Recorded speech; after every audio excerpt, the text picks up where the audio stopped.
So like we say, we're the Salt City Sumo Club. We kind of got our starts back in 2019 when they started having sumo tournaments here in Salt Lake at the FitCon tournament. So yeah, just a couple notes. I'm Rob. We also have George, Damien, and Brandon. Just some of our accolades, just to kind of get us started. Last year at that national championship tournament, I was able to take third in the heavyweight and second in the open weight. And then also this year, Damien took first place at the open weight junior national championships. And so he qualified to go to Japan in October and compete for Team USA.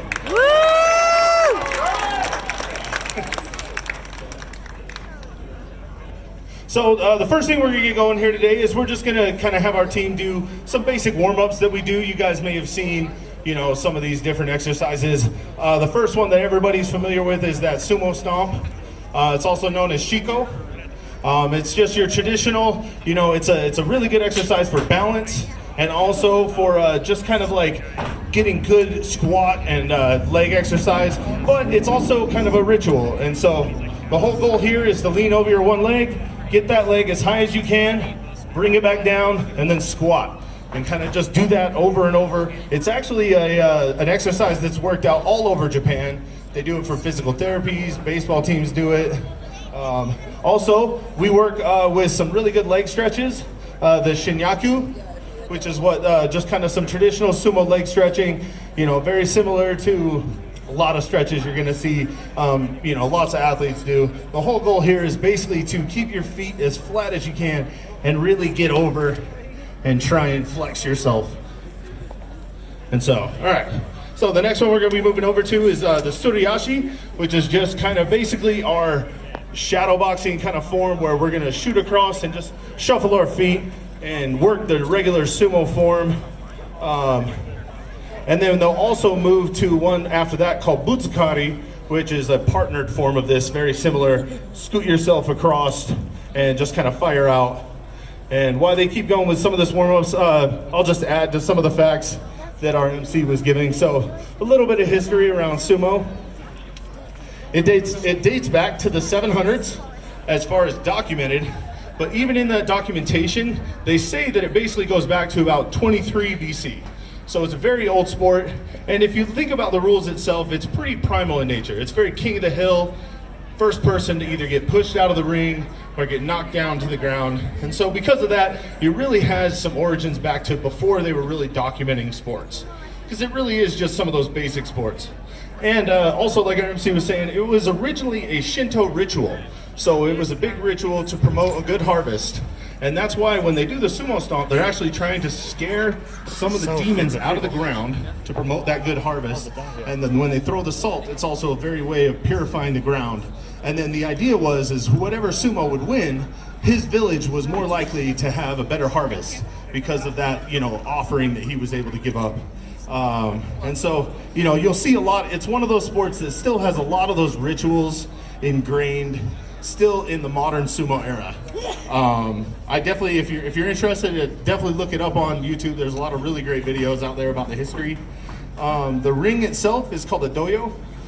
Usually it is made out of clay, and it's kind of a big clay mound, and they pack that in, so it's very hard. But in the US or in a lot of places, we'll operate on like a mat, like a wrestling mat, with kind of a rope or a foam border. But the rope is meant to be much bigger than this and to really give you some footing so that you can kind of work your way around. You'll also see here the uniform that we're wearing is the mawashi. You know, that one's obviously a very traditional uniform. You'll see none of us are very comfortable wearing it, but we do it anyways. So, but it really is just intended as kind of a belt, a mechanism where they can lift, you can pull, but also it's a representation that you're coming into this battle with no weapons. You are completely unarmed. There is literally nothing on you. You are hiding no weapons. So, so that's kind of the idea with the mawashi. And then also, just many of you guys may know some of the terms, but the term yokozuna is the sumo term for basically the grandmaster, the grand champions, and that's that top level guys, really for the yokozuna. So So the next part that we're going to be, we're just going to go through kind of our traditional, like a walkthrough of the match and kind of how that goes. So right out the gate, they'll come in and they'll do the chirichozu, which is kind of the ring entering ceremony. They'll bow, they then squat down, they then cleanse their hands, they then clap, scare away any demons, show that their hands are empty with no weapons, expose it, step in a little bit closer. They'll then squat again. This is kind of a face-off. You'll see in Pro Sumo, they actually do this step multiple times sometimes, depending kind of to build the intensity in the matches. And then once they feel like they're ready, you know, they'll slap themselves up, they'll get ready, and then we'll bend down and we'll start the match. And the start of the match is actually nothing to do with the ref. It's all about the wrestlers. It's when all 4 of the hands finally touch the ground. That's when the match starts. So it kind of depends on the competitors. So they can choose whether they want to, you know, fire out right away, if they want to be the person controlling that tempo, and it kind of adds a nice element to it. So that was kind of like a basic walkthrough of the match. The matches are very quick. They're only average about 8 seconds.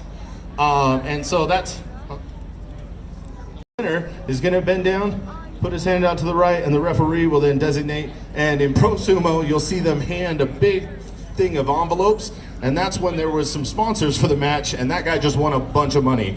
So that is something that even winning one specific match can actually win the Pro Sumo guys a good amount of money, depending on how big his name is and how big the competitor he's going with. And so that's kind of like your basic rundown of the match. We'll just kind of go through some of the basic rules, some of the ways that you can win and lose.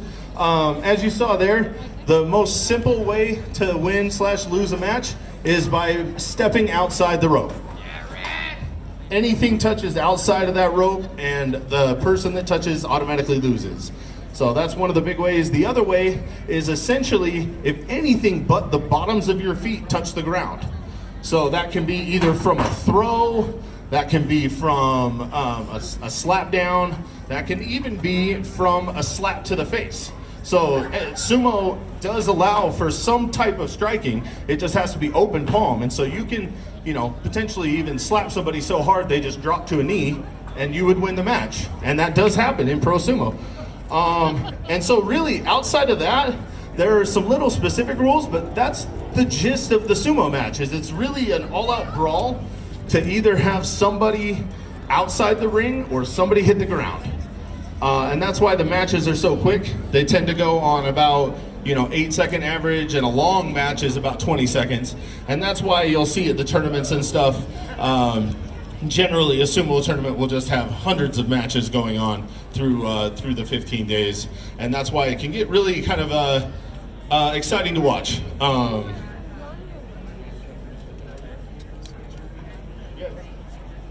And so that's kind of it as far as like some of the history and some of the background.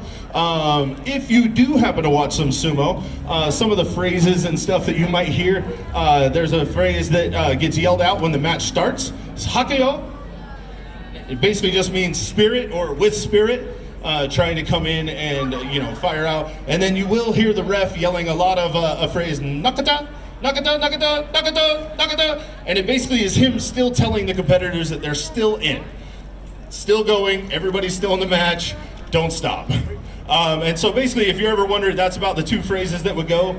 And so so we're just gonna go after this, and we'll do a couple demos, get a couple shots, so you guys get.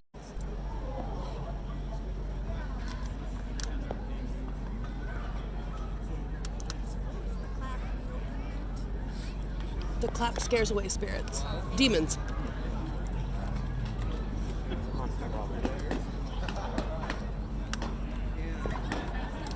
It is.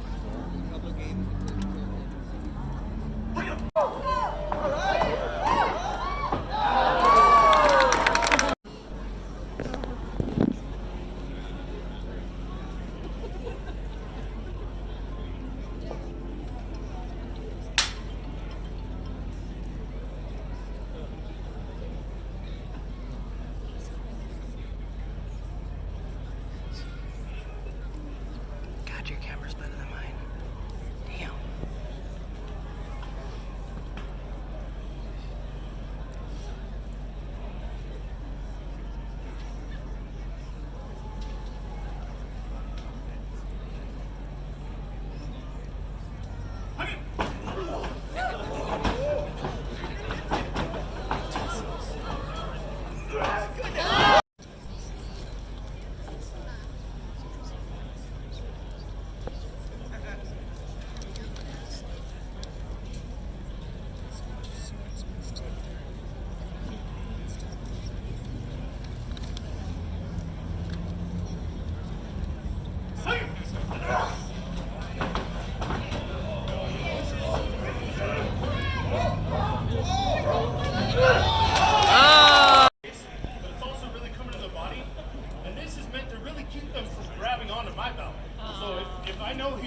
like a football lineman would do, just very fast moves.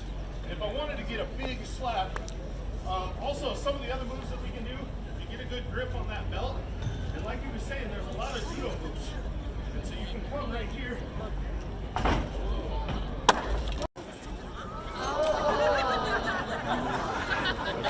And so that is the advantage. Like, it's not all about how big they are. They are definitely people that work out. They have to have strong legs, good balance. How about some of that choking? What looks like when they attack the throat Really into area? that choking stuff. And that comes in with the slapping and then with the... And yeah, so if you've got 400 pounds right at your neck, that is a very intimidating move. himself limber, but many sumo wrestlers can do the splits like this. Wow. Okay. A couple things I want to share with you guys. My first question is, have you guys had fun? I just want to make sure. You guys like watching sumo wrestlers hit each other? Yeah! Perfect. So, the first thing I want to let you guys know is we're bringing a tournament to Utah again this year. On August 5th in Midvale, some of the best sumo wrestlers in the country are coming to compete here for you guys. So if you want to come as part of Midvale's Harvest Days Festival, there will be a sumo tournament going all day. You'll be able to see some of America's finest, people who've competed at the international level, compete in your backyard. So I hope to see you all there.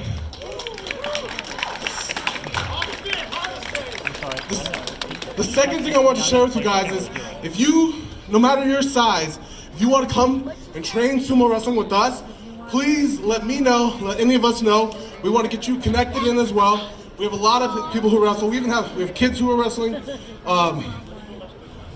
and there's actually weight classes. So, which isn't how they do it in Japan, but in America we have weight classes. So someone who, like one of these kids size in the front, are going up against me. What about women? There is women's sumo wrestling as well. So if you're Sorry, a woman honey. and you want to compete, come in. And honestly, there are a lot of women's sumo wrestlers in America, but I'm convinced someone from Utah can be the best among them. So come out, let's get training, let's go. The final thing I want to share with you as well is Damien, like we talked about earlier, got #1 in American youth sumo in the open weight. That is America's best youth sumo wrestler.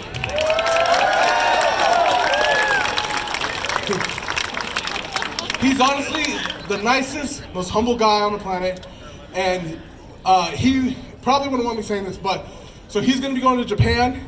If you feel in your heart you want to help support Damien, go compete for the American team, let us know as well. We have a GoFundMe that we're trying to raise some funds so that Damien can go make America proud.